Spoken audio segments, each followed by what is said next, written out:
Sejam muito bem-vindos, está aberta mais uma sessão das Novas Crónicas da Idade Mídia, terceira temporada, Eduardo Oliveira e Silva, Luís Marinho à distância, Luís Marques e Rui Pego, uma tragédia sem tamanho, meus amigos.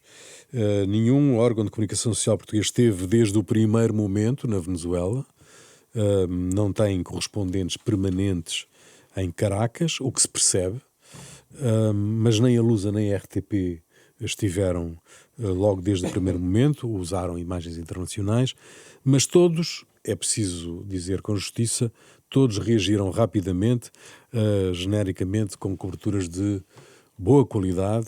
Eu destaco particularmente o repórter da SIC, Anthony Wells, um brasileiro excelentíssimo. O país não tem os mais básicos recursos para socorrer as populações. E houve inclusivamente, deixem-me só deixar-vos esta nota para o vosso comentário, houve inclusivamente trabalhos interrompidos para uma visita da senhora Presidente Delcy Rodrigues.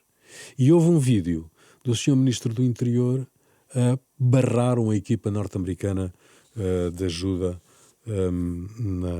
no local da tragédia. E o povo não calou a revolta, e os média não calaram a revolta do povo. Também é importante dizer isto. Luís Marinho, queres começar tu? Sim, eu só queria fazer uma nota, que eu penso que a Lusa tem um correspondente em Caracas que esteve lá pronto desde o início, que aliás foi utilizado inicialmente por uma das televisões, já não me lembro se foi a RTP, se foi a fica a SIC, correção. mas tem já desde o nosso tempo, e já é um correspondente antigo da Lusa na Venezuela.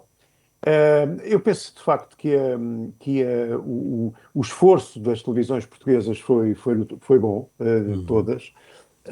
Há um repórter da televisão portuguesa que teve que andar de mota para chegar aos sítios, por exemplo, o Daniel Catalão.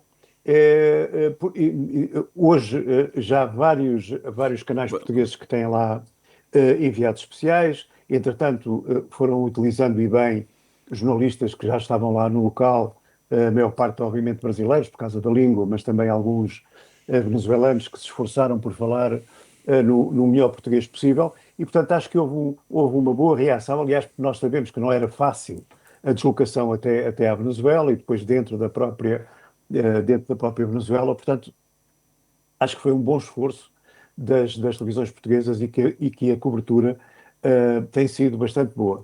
Se bem que haja um bocadinho agora a tendência para deixar um bocadinho o plano geral para as pequeninas histórias, isto é, das pessoas que estiveram e que, enfim, são sempre histórias, eu sei, mas naturalmente às vezes está-se a sobrevalorizar um bocadinho as pequeninas histórias e fugir um bocadinho ao grande impacto e perdemos um bocadinho às vezes até a noção do geral. Mas é evidente que isto às vezes é muito difícil resistir a isso, mas na minha opinião estamos a fazer as televisões e não só, e as rádios, etc., estão a fazer um bom trabalho.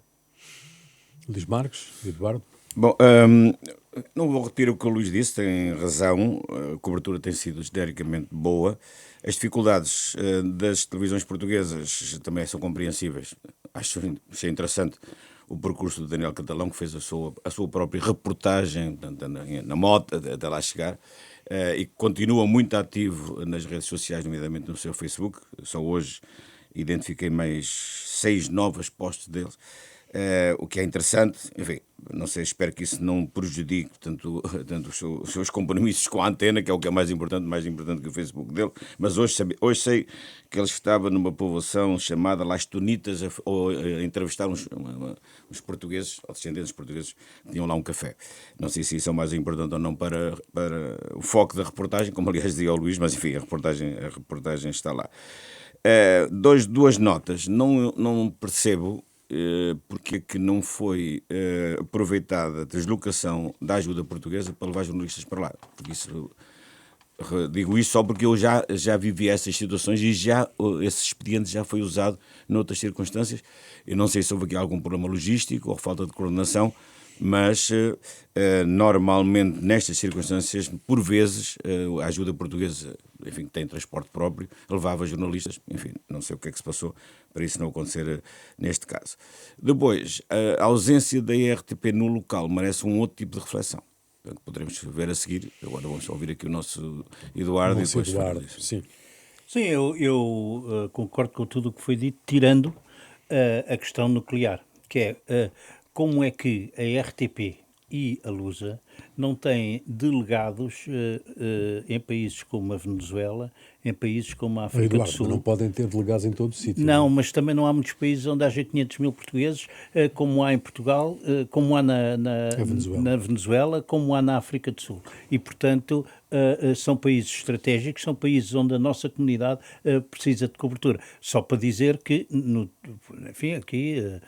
Foi no tempo em que nós lá estávamos, o Luís e eu, mas a África do Sul tinha cobertura pela Lusa com um jornalista permanente do quadro mandado de Lisboa, que é diferente de um local português contratado, porque depois às vezes há outros interesses. Portanto, desse ponto de vista, a cobertura, e numa altura em que falamos da estratégia, da comunicação e do porque é que há as empresas, para que é que servem, é muito importante. Temos em Paris, temos em Bruxelas, por acaso não temos na Alemanha, mas eventualmente devia-se ter. Portanto, há pontos estratégicos. A Venezuela certamente que é um deles. Não se justifica. Então retira-se o jornalista de um país de 250 milhões para ir para a tragédia. Portanto, o Brasil neste momento está sem cobertura, não é? Não é, quanto a mim, não é correto. Eu gosto de ser claro nestas coisas, e portanto há aqui qualquer coisa que não bate certo. Com os meios que havia, a cobertura foi bem feita, mas há uma nota que eu vou dar, é que a enorme tragédia, cujo tamanho e imensidão não se sabe. As primeiras notícias apontavam, penso que exageradamente, para 100 mil mortos. 100 mil mortos.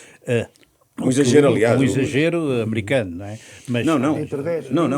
Foi divulgado por os jornais portugueses. Também, sim, mas acho que a informação vinha dos Estados Unidos também. Agora, há uma coisa que não podemos deixar de ver. É que eu não sei se isto acaba por fortalecer o regime que está ainda...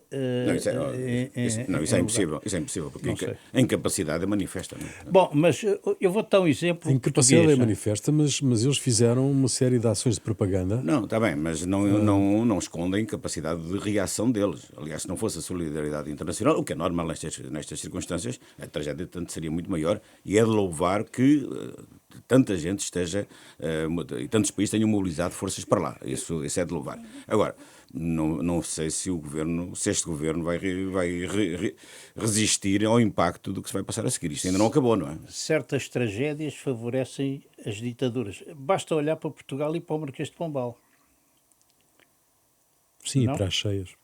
Não, está bem, mas o Marquês de Pombal teria tido a mesma capacidade de controlar tudo e todos se não tem havido o sismo. Ele foi o reconstrutor de Portugal. Enfim, isto é um tema... Sim, mas já não estamos na monarquia, não é? Não, está bem, mas ajuda, não é? Nem o poder, ainda por cima uma monarquia absoluta. Não, está bem, mas já havia o iluminismo naquela altura. Ele era um iluminista. Sim.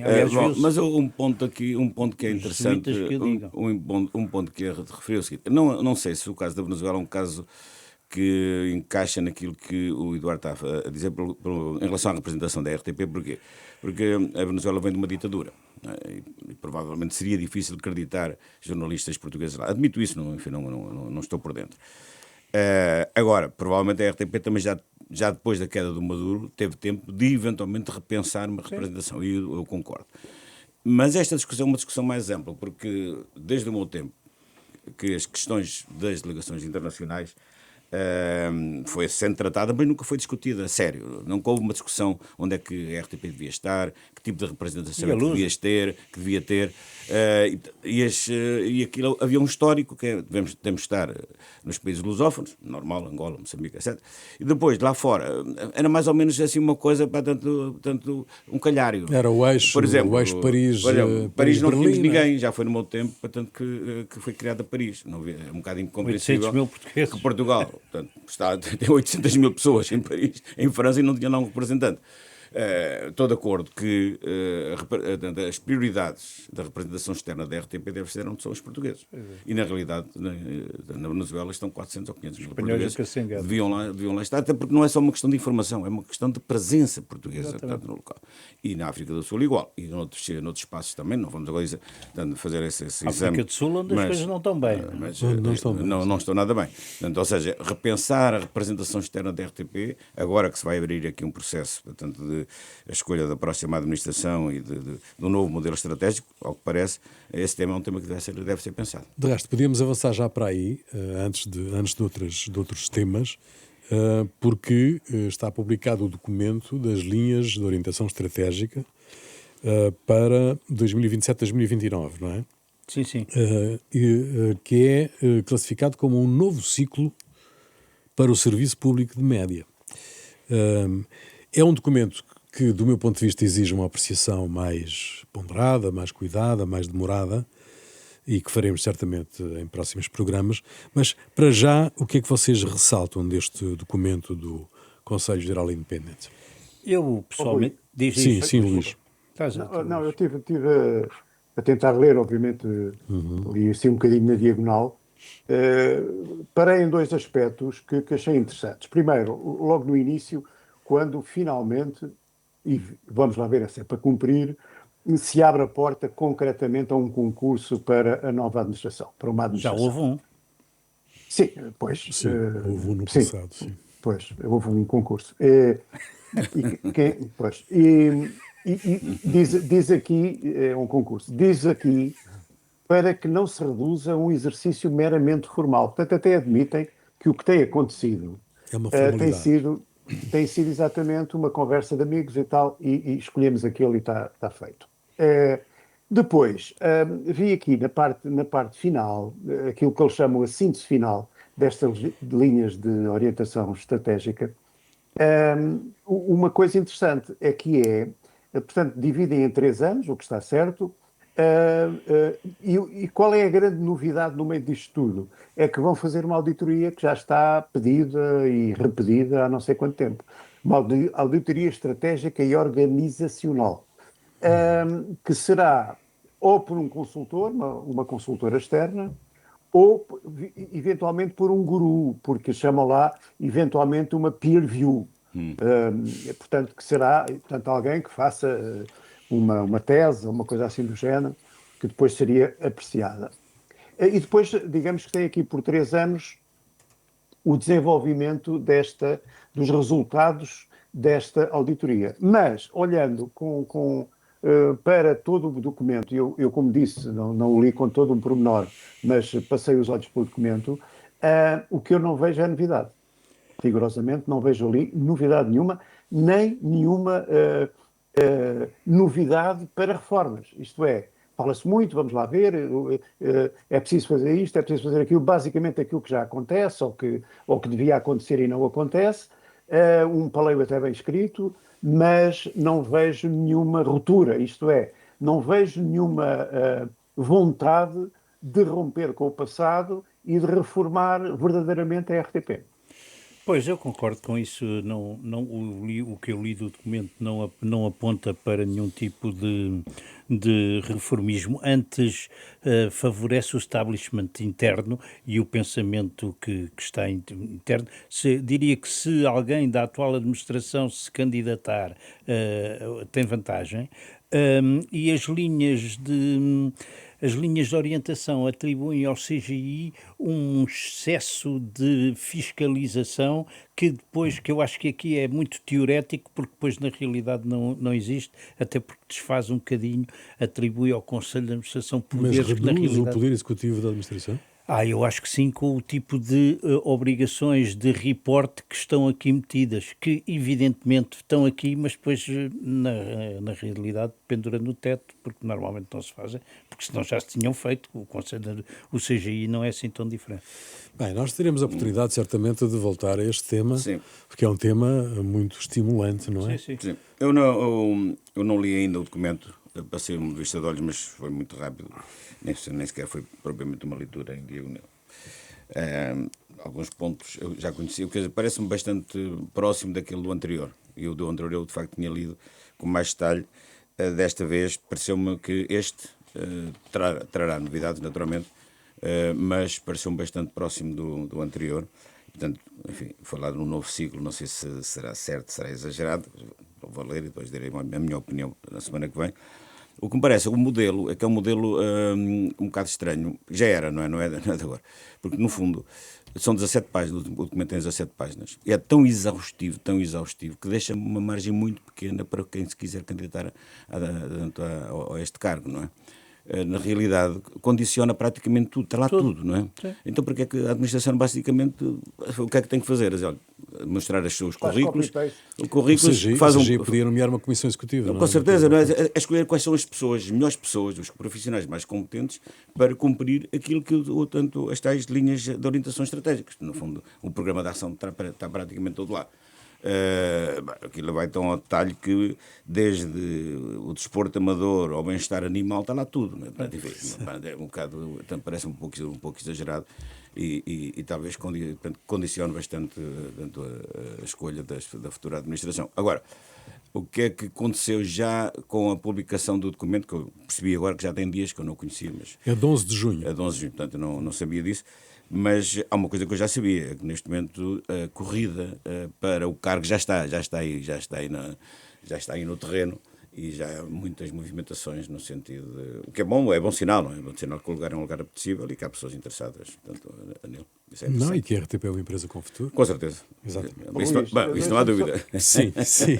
Luís, deixa-me só acrescentar uma coisa que há pouco tu levantaste e que eu gostava só de acrescentar aqui uma coisa, que é a questão da localização dos chamados correspondentes, etc., da rede de cobertura que a RTP devia ter. Ainda não tem, e não tem por falta de vontade da anterior Direção de Informação, nitidamente, a quem eu pessoalmente entreguei um documento que foi feito no tempo em que ainda lá estava, que foi, aliás, construído pelo Fausto Coutinho, que foi o diretor da rádio na época, e a quem nós pedimos para fazer este trabalho. Ele correu o país todo, correu o continente todo, negociando com universidades, com institutos, etc., para tentar fugir às câmaras municipais, isto é, para que houvesse um local apropriado para uma rede maior,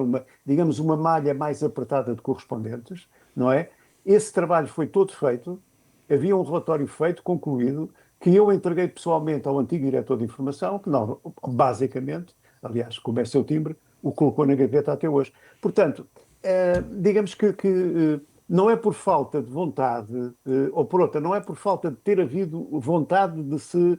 Porque na altura era pensando até naquilo que se chamou hoje outra vez a RTPN, e que já foi RTP várias coisas, portanto o canal de notícias da RTP, já começou por ser NTV, mas, portanto, era pensando nessa reformulação que era obviamente necessária, muito necessária para o canal, sobretudo para o canal de notícias, mas não só, que se fez esse documento que obviamente ficou na gaveta. Como outros. Pois a NTV, que estava para falir quando por lá fui em 2002, acabou por ser salva precisamente com a justificação de que ele iria ser o canal das regiões.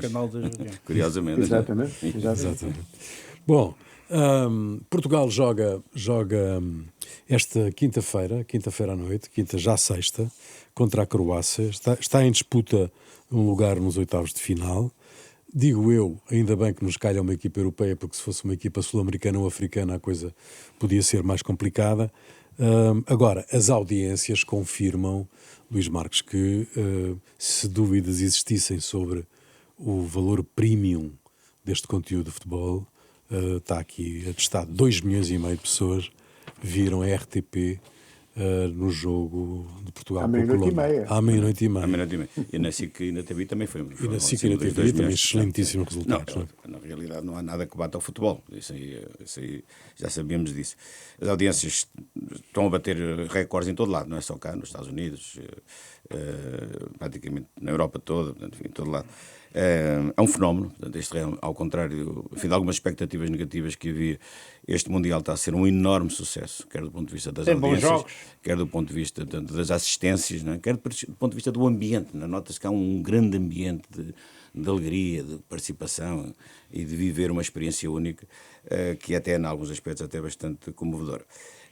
No caso das audiências em Portugal, há aqui um dado interessante, que é o seguinte, que para saber também as métricas das medições das audiências. Foi divulgado as audiências do Brasil e Japão na Sport TV, que foram 274 mil espectadores, que é significativo. Mas a Live Mode também publicou os dados desse mesmo jogo.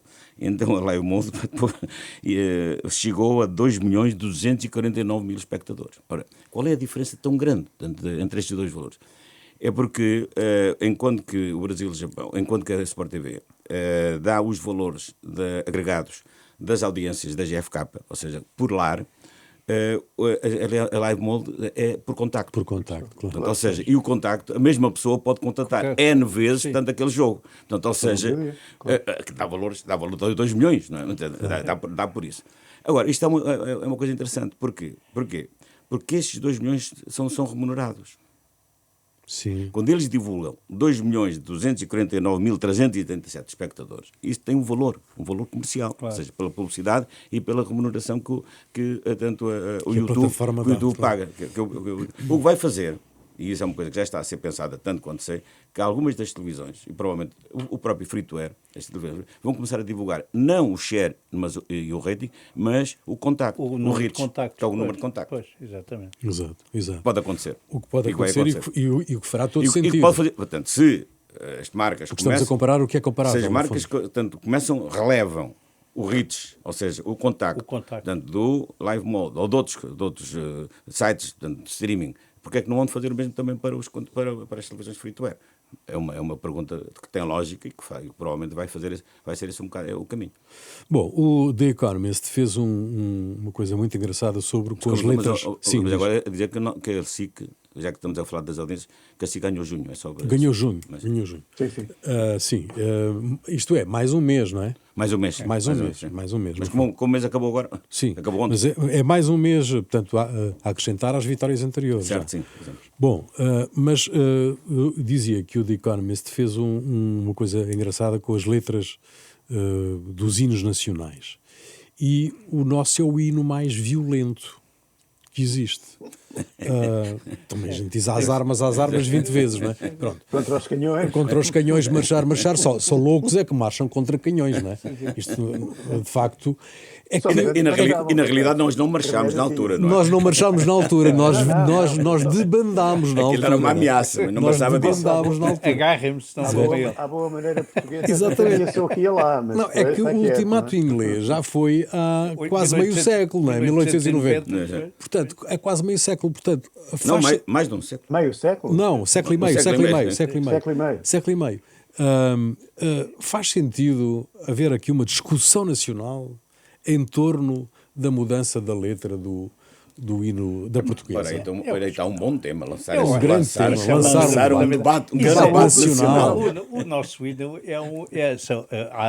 há dois tipos de hinos. O nosso é o hino militar, digamos, de rebeldia, de combate, como o francês, embora o francês seja um hino de revolta interna, não de luta contra terceiros, não é? Como é o caso do nosso.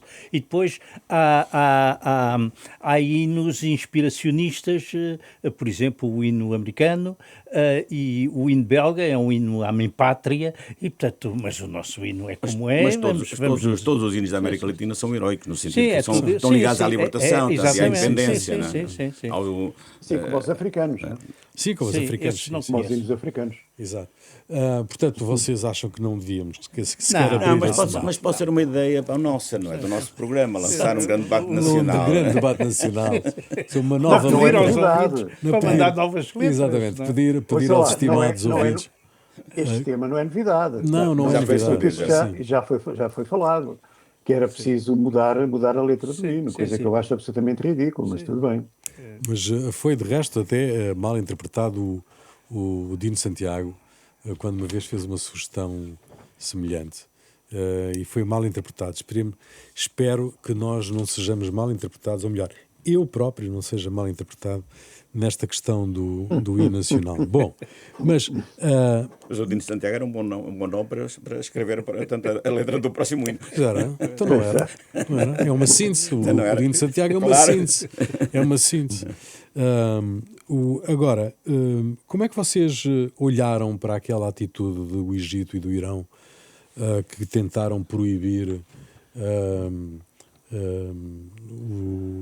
a Gay Pride de Seattle e não queriam bandeiras no LGBTA mais no estádio em que iam jogar, porque nesse mesmo dia iam jogar em Seattle.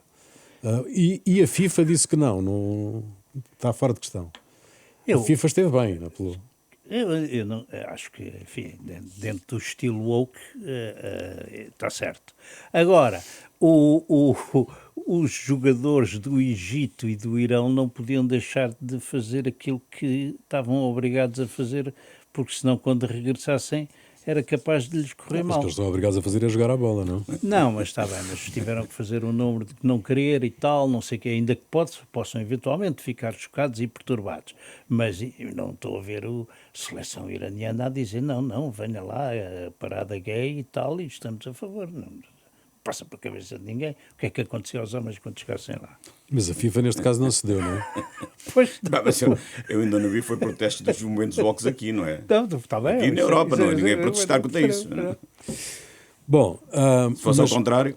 Pois, há pouco, Luís, estavas a falar na Live Mode e a entidade reguladora já decidiu e eles obrigou-os e eles fizeram, já registaram a empresa, não como canal de televisão, mas como um serviço de streaming, sendo que sob protesto, fizeram-no sob protesto, porque eles consideram que não são sequer um serviço de VOD, não é? De vídeo a pedido, não é? Que não são um vídeo a pedido. E, portanto, o relator tem razão em pretender que eles se registrem.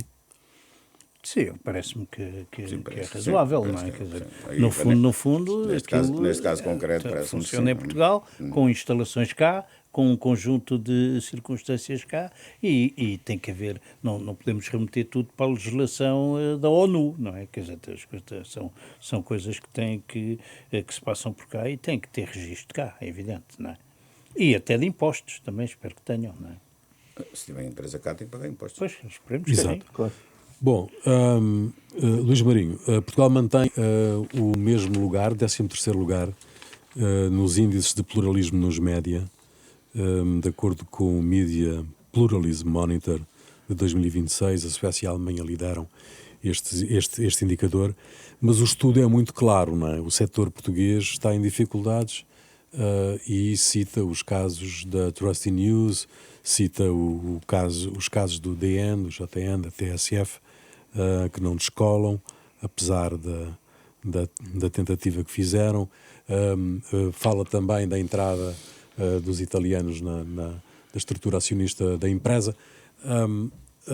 Digamos que não estamos muito mal, não é? A meio da tabela, mas as coisas estão difíceis, não é? Continuam difíceis. Continuam difíceis e eu penso que, quer dizer, não é só o caso português. Nós vive-se isso a nível mundial. Portugal, obviamente, está a ser afetado também, o que seria difícil de acontecer é que Portugal não fosse também afetado. Isto é uma crise mundial, não é? Portanto, não vale a pena esconder. Apesar de tudo, do ponto de vista do pluralismo, enfim, ficarmos com a mesma posição, não é assim tão mal. Não quer dizer que estejamos muito bem classificados, mas enfim, não é assim tão mal porque não descemos.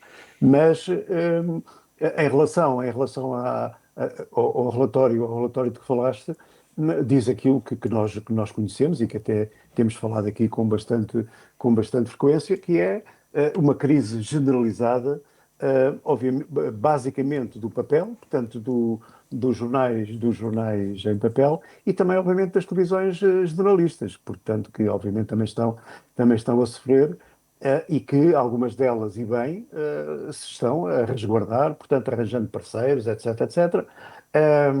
E outras, enfim, com certeza que também não estão a dormir e que terão certamente também os seus planos e os seus projetos, não é? Portanto, não me parece que haja aqui, sinceramente, nenhuma novidade, nem para o bem nem para o mal. Enfim, estamos basicamente na mesma em relação ao ano anterior, enfim, ao estudo anterior. Já agora, por falar de estudos, vi há pouco um estudo que fala de segurança, dos países com mais segurança, e Portugal está em sétimo lugar. Portanto, nos países do mundo com mais segurança, coisa que nos deve, de certa forma, orgulhar, não é? Um diretor-geral editorial da Média Livre diz que o problema não é mercado, o problema é gestão. Que há um problema de gestão nos média portugueses. Foi o Carlos Rodrigues que disse. O Carlos Rodrigues que disse. Bom, quer dizer, a gestão pode ser sempre melhor, não é? Mas não sei se ele tem toda a razão. É evidente que provavelmente podiam ser melhoradas, mas da minha própria experiência como gestor dos média, acho que o setor está bem servido, tem gente com muita qualidade. Eu partilhei a minha experiência com pessoas de altíssima qualidade, quer na RTP, quer na SIC, daquilo que eu conheço, fui entendo, não me vejo, que é por falta de qualidade de gestores, portanto, que a imprensa está assim. Agora, há aqui um problema estrutural, e esse problema estrutural é difícil de resolver, não há milagres, não há varinhas mágicas, não há ninguém que consiga ter uma solução para a mágica que de repente resolve isto tudo, porque é assim, quer dizer, é como quem tinha um negócio montado tanto no Pão Express, depois de repente aparece o comboio, o que é que faz o quê?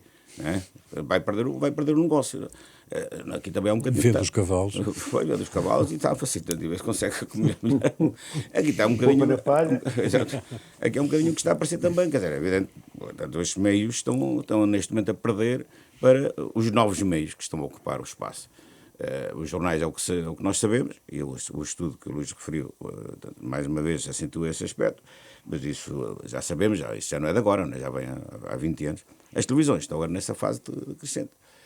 Tem sido uma queda lenta, mas uma queda que continua a acontecer. Todos os anos perdem mais uns milhares de espectadores. O mercado todo, não é? O mercado do free-to-air vai perdendo espectadores.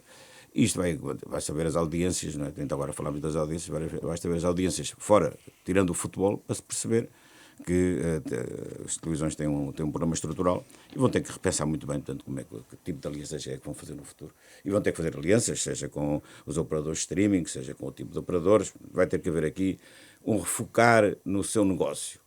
E esse negócio, houve uma altura em que... E uma alteração de paradigma no negócio, nele próprio? Sim, também, mas basicamente é pensar, perceber qual é o negócio das televisões e qual é o negócio dos média. E portanto, acho que isso foi muito pouco desvalorizado, porque pensou-se nos últimos anos que o digital ia resolver o problema dos média. Ora, o digital não vai resolver o problema dos média. O digital, portanto, é um instrumento que os médias têm que usar. Mas o negócio dos médias são os conteúdos. E o desinvestimento nos conteúdos está, de alguma forma, na origem de alguns dos problemas. Não a todos, mas de alguns dos problemas. Porque se nós verificarmos, por exemplo, mesmo na imprensa escrita, os jornais ou as publicações que se estão a resistir à crise são aquelas que apostaram na qualidade. São os grandes portanto, meios de qualidade, de informação, que obriga portanto, quem quer estar informado a comprar, continuam a existir, continuam até a prosperar. Alguns deles têm vindo a aumento. Por exemplo, o New York Times, por exemplo, continua a ter 1 milhão de exemplares por dia. Portanto, que é extraordinário. É um caso raríssimo, mas continua. A verdade é que há bons exemplos. Portanto, ou seja, repensar o futuro exige aqui opções sobre onde é que se deve estar e como é que se deve estar. Nós tínhamos aqui um tema, mas proponho que voltemos a ele na próxima semana, porque é um tema mais complexo, que é estes indicadores do INE, que vão ter, obviamente, impacto sobre o rendimento per capita do país. Mas se calhar, como estamos a caminhar aqui rapidamente para os enigmas, eu propunha-vos a intervenção contundente do Sebastião Bugalho como porta-voz do PSD. O PSD quer ouvir no Parlamento responsáveis socialistas pelo aumento tremendo da população residente em Portugal, quer ouvir Carneiro, provavelmente António Costa, e diz Sebastião Bugalho, se sabiam dos novos números, o que é que fizeram? Que é uma pergunta que ele fez na sua estreia como porta-voz do PSD, um porta-voz sediado em Bruxelas, mas marcou um novo estilo. Sebastião Bugalho marcou um novo estilo, abrasivo, na comunicação do PSD. Sim, não há dúvida que entrou a pé juntos com o tema e encostando o Partido Socialista às suas próprias responsabilidades. Porque de uma assenta, quer dizer, para já, a gente está a falar disso mais à frente, mas há para aí mais 1,5 milhão de pessoas por cá, no retângulo, como antigamente se dizia, e isso pesa em tudo, na estatística, na afluência a todo o lado. Não há ópera, mas nas escolas, nos centros de saúde, nos hospitais, nos transportes, por todo o lado. Na habitação. E depois confronta pessoas que, por acaso, têm responsabilidades porque foram dirigentes naquela altura. O José Luís Carneiro foi ministro da Administração Interna nessa altura, o Cabrita, o ministro Cabrita, Eduardo Cabrita também foi ministro naquela altura, portanto há aqui um problema de ouvintes e caprinos dentro do Partido Socialista, tem que se os ouvir, e portanto há aqui, e confronta-os e bem, não é? E acho que vale a pena, é política, é assim, confrontar o adversário, pô-lo em dificuldade, mesmo quando ele está na oposição. Porque o PS teve 8 anos e isto aconteceu durante aquele tempo, não é? E se há alguma travagem é agora. Abre aqui um novo ciclo, isto? Tinha piada tanto de ver o António Costa responder aqui a este tema. Falta o Cordeiro. O Cordeiro também era ministro. É mais um. Seu Luís, Luís Marinho. Não, a minha dúvida é se este estilo do Bugalho não vai criar um frisson dentro do próprio partido. Isto é, como vocês sabem, já houve ali um quiprocó entre ele e o presidente do Governo Regional da Madeira. Sim. Que disse logo: aqui não há vedetas, ou aqui não há estrelas. Uma coisa de já. Aqui não há estrelas. Aqui não há estrelas. Portanto, já sentiu-se logo ali qualquer coisa. E agora esta forma, porque a minha dúvida também é esta: será que deve ser o líder, o porta-voz do partido, a anunciar este tipo de medidas que são medidas parlamentares, isto é, passando um bocadinho por cima do líder parlamentar? Não faço ideia como é que é o protocolo, às tantas estou a dizer um disparate, mas eu sei que isto vai... Sim, faz há todo uma sentido. coisa... Pois, mas há uma coisa... Se tenha eu razão ou não, o que é certo é que esta questão vai ser levantada e de certeza que vai começar a haver algum frisson dentro do partido em relação ao Sebastião Bugalho, que é uma pessoa muito afirmativa, como nós sabemos, extremamente inteligente, sem dúvida nenhuma, mas às vezes ultrapassa um bocadinho, penso eu, as suas próprias funções e tem um bocadinho essa tendência. E eu acho que isto vai dar alguns problemas dentro do próprio PSD. Bom, o tema, muito rapidamente, tendo em conta que vocês já disseram o essencial, estas alterações, este protagonismo do Sebastião Bugalho decorre de uma alteração que houve na direção do PSD, não é? Sim. O PSD, ele é vice-presidente. Claramente Luís Montenegro reforçou o núcleo político dentro, tanto à sua volta. Isso é, quer com o Leitão Amar, quer com, que já era, penso eu, e com o Pedro Duarte. Ou seja, há aqui um reforço, portanto, do núcleo político do PSD. Depois de haver um porta-voz que está em Bruxelas já é um bocadinho mais estranho, e ser este porta-voz em particular, tendo em conta o seu estilo, mas enfim, isso é para combate político, e realmente o Sebastião é a pessoa certa para isso. Em relação ao tema vamos falar para a semana, da imigração, eu rio um bocadinho das pessoas que dizem que isto foi uma grande surpresa, porque há 10 anos que se anda a falar disto. Já sabia. Mas isto põe em causa, fica esta pergunta para a próxima semana, isto põe em causa a fiabilidade dos indicadores produzidos pelo INE? Não, porquê? Porque a metodologia adotada foi diferente. Ou seja, basicamente, os 11 milhões, ou perto dos 11 milhões, já sabia há muito tempo, portanto, que o número tinha sido bastante explosivo. Ainda há pouco tempo, quando foi da AEMA, se dizia que havia mais de 600 mil pessoas que não sabiam onde é que estavam. Portanto, ou seja, esse número era conhecido. Não é isso. Há mais de 10, há 8 anos ou 9 anos que havia estudos que diziam que Portugal tinha que importar quase 1 milhão de pessoas para repor o equilíbrio no mercado de trabalho. Isso já sabia. Agora, portanto, relativamente das consequências disto. É claro que, portanto, os valores vão ser alterados. Não sabemos ainda qual é o impacto que isto tem a nível do PIB, portanto, ou seja, se o PIB vai aumentar ou não vai aumentar em função deste aumento de pessoas. Em princípio irá aumentar um bocado, portanto, o que faz com que os números do PIB per capita não sejam tão graves como aquilo que já veio aí nos jornais. Veremos, portanto, para a semana falamos disso um pouco mais. Muito bem, já a seguir, os grandes enigmas e outras histórias. Os grandes enigmas e outras histórias, Luís Marinho, começo por ti. Posso começar. Isto é numa altura, e agora com este calor ainda por cima, numa altura em que qualquer dia vamos todos para a praia. Queria voltar à história dos guarda-sóis pelo seguinte, como vocês se lembram e sabem, durante anos ninguém se preocupou com este problema. As pessoas iam para a praia, havia lá aquelas setinhas a dizer guarda-sóis para um lado, os outros para o outro, e as pessoas, basicamente, poderia haver uma outra exceção, mas basicamente sempre cumpriram sem nenhum problema. Bastou, no entanto, que o presidente da Agência Portuguesa do Ambiente, o Sr. José Pimenta Machado, se lembrasse de falar e dizer que, afinal, podia haver guarda-sóis em todo lado, em frente das concessões, etc., etc., para rebentar logo uma grande confusão. Claro que a confusão foi como era óbvia, e agora veio o governo dizer que, afinal, há questões de segurança, enfim, vai-se repor aquilo que sempre existiu. À frente, basicamente, das concessões não vai haver guarda-sóis, agora é por questões de segurança. Enfim, a minha pergunta, mais uma vez, é aquela velha máxima: porquê é que não te calhas? Exato.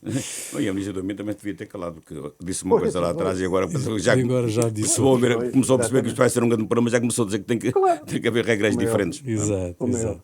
Bom, um investigador espanhol, meus amigos, batizou uma lesma do mar com o nome Aldiza Vozinhai, em homenagem ao guarda-redes cabo-verdiano Vozinha.